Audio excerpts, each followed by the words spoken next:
Happy Sunday morning, everybody. Hope everything is well with you.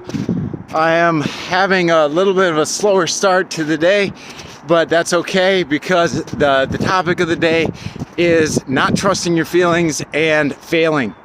Feeling like a failure and using that as an excuse to fail more. You know, everybody fails. Everybody fails. Success is built upon failure. It really, it's a matter of what we do after a failure and how we look upon it. Either it is a vast array of knowledge for us to use to get ourselves better equipped to do better next time, or else it is a hammer that we use to beat ourselves down and give ourselves an excuse not to even try next time. That's what I did before for much of my life, which was to use my failures as as a hammer and to attribute a failure that because I failed, I'm a failure. Well, that's not the case. The case is that everybody fails. Nobody hits the target every time, and literally it is the difference between winners and losers, and people that have a good and productive life and people that let life beat them over the head, is just how we frame what's happening in our life. I embrace everything in my life now as a learning experience, as an opportunity to grow. Literally everything.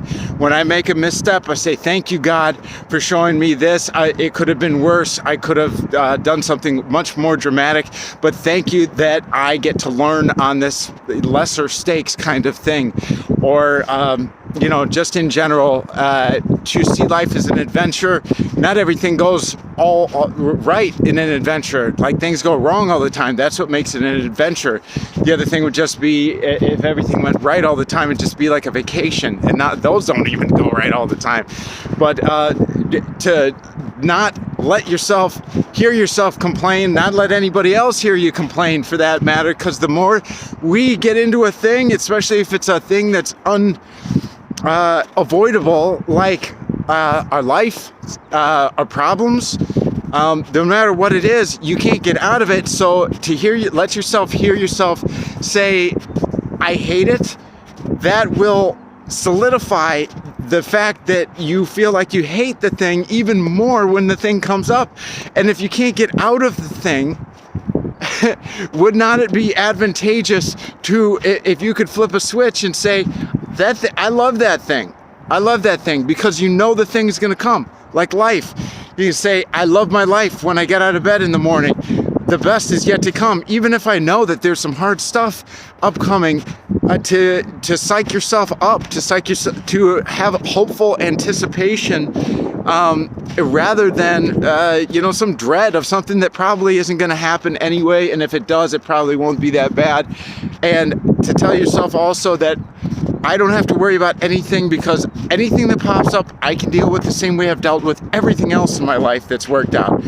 And just these little mantras that I repeat to myself many times a day are so incredibly helpful, because we have our little talk tracks that are going on in the back of our head that say, you can't do this, or your subconscious is just trying to keep you alive and safe, but not thriving and flourishing in this world.